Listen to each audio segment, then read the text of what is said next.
रायगड, महाराष्ट्रासह देश विदेशातील ताज्या बातम्या पाहण्यासाठी मॅक्स इंडिया लाईव्ह चॅनलला सबस्क्राईब करा आणि बेल आयकॉन दाबायला विसरू नका.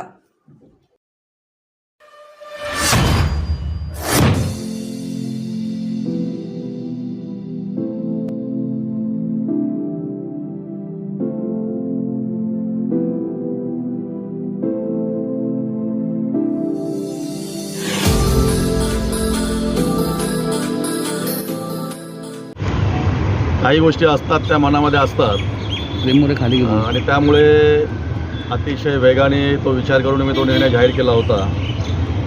परंतु शिवसेनेचं ठाणे आणि ठाण्याची शिवसेना हे समीकरण दिघे साहेबांपासून या ठाणे जिल्ह्यामध्ये, या महाराष्ट्रामध्ये आणि देशामध्ये निर्माण झालेलं आहे. आणि दिघे साहेबांनंतर आदरणीय मुख्यमंत्री तथा शिवसेना पक्षाचे मुख्य नेते एकनाथ शिंदे साहेब यांनी हा बालेकिल्ला शाबूत ठेवलेला आहे. आणि माझ्या मनात काही भावना होत्या, त्या भावना मी व्यक्त केल्या. परंतु मी नेहमीच माननीय मुख्यमंत्री एकनाथ शिंदे साहेब यांच्या विचारांचा आदर ठेवलेला आहे, त्यांच्या भावनेचा आदर ठेवलेला आहे, त्यांच्या निर्णयाचा सुद्धा आदर ठेवलेला आहे. हा निर्णय मी जाहीर केल्यानंतर साहजिक थोडीशी, जास्ती नव्हती पण थोडीशी माझ्या मनात नाराजी होती. पण माननीय मुख्यमंत्री साहेबांचा मलाही फोन आला आणि मलाही नंतर ते पटलं की आपल्याला जागा महत्त्वाची आहे, आपल्याला शिवसेनेचा विजय महत्त्वाचा आहे, आपल्याला धर्मवीर आनंदीगे साहेबांची जी शिवसेनेची ठाण्याची शिवसेना आहे ती महत्त्वाची आहे. आणि माननीय एकनाथ शिंदे साहेबांनी जो कष्ट, परिश्रम, संघर्ष करून हा ठाणे जिल्हा शेवटचा बालेकिल्ला जो अजूनही अबाधित ठेवलेला आहे, तो बालेकिल्ला अजूनही अबाधित ठेवणं गरजेचं आहे. आणि माझ्यासारख्या एका छोट्याशा कार्यकर्त्याचा सुद्धा त्याच्यामध्ये हातभार असावा, लागावा, या हेतूने माननीय मुख्यमंत्री साहेबांच्या सूचना नाही, त्यांचे आदेश आहेत आणि त्यांच्या आदेशानुसार मी हा राजीनामा परत घेतलेला आहे. आणि माननीय साहेबांनी जे उमेदवार दिलेले आहेत, आमचे जिल्हाप्रमुख नरेशजी मस्के, त्यांना पूर्णपणे निवडून आणण्यासाठी या राहुल लोंढेचा सुद्धा एक छोटासा खारेचा वाटा असेल असं मला ठिकाणी नमूद करायचं आहे. नाराजगी का होती आणि एकंदरीत मुख्यमंत्री नाराजगी कशा प्रकारची? नाही, नेमकी नाराजी ह्या काही गोष्टी असतात, त्या उघडपणे कधी बोलता येत नाहीत. त्यामुळे त्या मी आधी सांगितलं की जाहीर होताच त्या विचार दाटून आले, त्या विचाराच्या वेगामध्ये हे कृत्य राजीनाम्याचं माझ्याकडनं घडलं होतं. परंतु माननीय मुख्यमंत्री साहेबांनी आदेश दिले, आदेशानंतर त्यांनी एक समजुती काढली. आणि मी आत्ता सांगितलं की आमच्यासाठी भगवा महत्त्वाचा आहे, आमच्यासाठी शिवधनुष्य महत्त्वाचं आहे, धनुष्यबाण महत्त्वाचं आहे आणि दिघे साहेबांचा बालेकिल्ला महत्त्वाचा आहे. त्यामुळे माझ्यासारखा छोटासा कार्यकर्त्याचा सुद्धा या विजयात कुठंतरी छोटासा हातभार असावा या दृष्टीने मी काम करणार आहे. नरेश मस्केंचं नाव सुचतात, पहिला तुमचा राजीनामा, दुसरीकडे अनेक लोकांची नाराजगी पाहायला मिळते. कोण उमेदवार महत्त्वाचा वाटतं? माझ्या दृष्टीने अनेकांची नावं चर्चेत होती आणि त्यात नरेश मस्के यांचं नाव जाहीर झालं. त्यामुळे माझ्या दृष्टीने सगळेच उमेदवार तुल्यबळ होते, सगळेच चांगले उमेदवार आहेत. कोणाच्या विषयी माझ्या मनात किंतु परंतु, शंका अशंका काहीच नाही आहे. परंतु मी इतरांचं काही सांगू शकत नाही.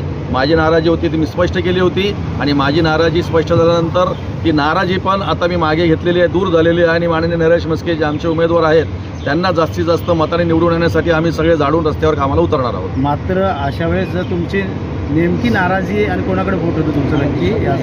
नाही, बोट पण नव्हता, पाय पण नव्हता. मी आधी सांगितलं काही गोष्टी असतात त्या उघडपणे कधी बोलता येत नाहीत. परंतु माझे नेते एकनाथ शिंदे साहेब आहेत आणि एकनाथ शिंदे साहेबांचं साठी मी रस्त्यावर उतरून काम करायला तयार आहे. दिवस रात्र तन मन अर्पण करून शिवसेनेचा भगवा या ठाणे जिल्ह्यात अबाधित फडकत ठेवण्यासाठी मी काम करणार. मुख्यमंत्र्यांनी काय आश्वासन दिलं का? फोनवरती काय बोलणं झालं? एकंदरीत मुख्यमंत्र्यांनी त्याबद्दल समजूत कशा प्रकारची काढली? आश्वासन वगैरे काही नाही आहे किंवा मला काही पाहिजे होतं, माझ्या पत्रात काहीतरी पडावं म्हणून मी काही केलेलं नाही आहे. माननीय मुख्यमंत्री साहेब यांना मी वडिलांचा दर्जा दिलेला आहे. माझ्या वडिलांसारखे आहेत ते, तथा पक्षाचे मुख्य नेते असले तरी माझे पालक म्हणून मी त्यांच्याकडे आत्तापर्यंत पाहत आलेलो आहे. आणि वडिलांचा आदेश हा मुलाला शिरसावंदी असतो. तर वडिलांनी आदेश दिला की नाराजी तुला व्यक्त करायची आणि तुला काम करायचं आहे, ते मी स्वीकारलं आहे. नक्कीच नरेश मस्केंचं काम करणार का? कशा प्रकारचं काम करणार तुम्ही म्हणता? नरेश मस्केंच्या प्रचारात राहुल लोंढे कशा प्रकारे? नरेश मस्केंच्या प्रचारात राहुल लोंढे सर्वात पुढे असेल. आणि मी आधीच सांगितलं नरेश मस्के उमेदवार आहेत, पण धनुष्यबाण हा उमेदवार असेल. नरेंद्र मोदी साहेबांना 400 पार करायचा जो विडा एकनाथ शिंदे साहेबांनी 45+चा उचललेला आहे महाराष्ट्रामध्ये, त्यामध्ये ठाण्याची सीट ही जास्तीत जास्त मतांनी कशी निवडून येईल या दृष्टीने मी पण प्रचारामध्ये तेवढ्याच ताकदीने उतरणार आहे. नरेश मस्केंच्या ऐवजी दुसरा उमेदवार राहुल लोंढेंच्या कुठल्या मनात होता आणि तो मिळाला नाही, नाही किंवा दिला गेला म्हणून जो शिंदे साहेबांच्या मनातला उमेदवार प्रत्यक्षात उतरलेला आहे तो या ठाण्याचा खासदार असेल एवढं मी निश्चितपणे सांगू शकतो. राजन विचारांची देखील तयारी झाली, मात्र कमी वेळ आहे या ठिकाणी उमेदवारी जाहीर झालेली आहे. उत्सुकता लागली होती, मात्र या कमी वेळात कशा प्रकारचा आता प्रचार? बघा, आज महाराष्ट्र दिन आहे आणि महाराष्ट्र दिनाच्या दिवशी ही उमेदवारी जाहीर होणं म्हणजे अत्यंत सुवर्ण योग आहे. जसं हुतात्म्यांनी बलिदान दिलं महाराष्ट्रासाठी, त्यानंतर शिवसेनेने बाळासाहेब ठाकरेंनी जे मराठी माणसासाठी महाराष्ट्रातल्या मराठी माणसासाठी जे यत्नकुंड पेटवलं, त्या महाराष्ट्र दिनी आज शिवसेनेचा अधिकृत उमेदवार जाहीर होतोय. दिवस कमी असले तरी शिवसेना सज्ज आहे. उमेदवार आमचा जाहीर नव्हता होत तरी ठाण्यामध्ये हजारोच्या गर्दीने मेळावे, नवी मुंबई असेल, ठाणे असेल, घोडबंदर असेल, मीरा भाईंदर असेल, शिवसैनिकांची तयारी झाली होती, तयारी आहे. आता उमेदवारी फक्त उद्या भरली जाणार आणि मग प्रचाराचं रणशिंग फुंकलं जाईल की 20 मेला धनुष्यबाणावर एवढं मतांचा प्रचंड वर्षाव होईल की 4 जूनला ठाण्याचा खासदार शिवसेनेचा अर्थात महायुतीचा असणार आहे. थँक्यू.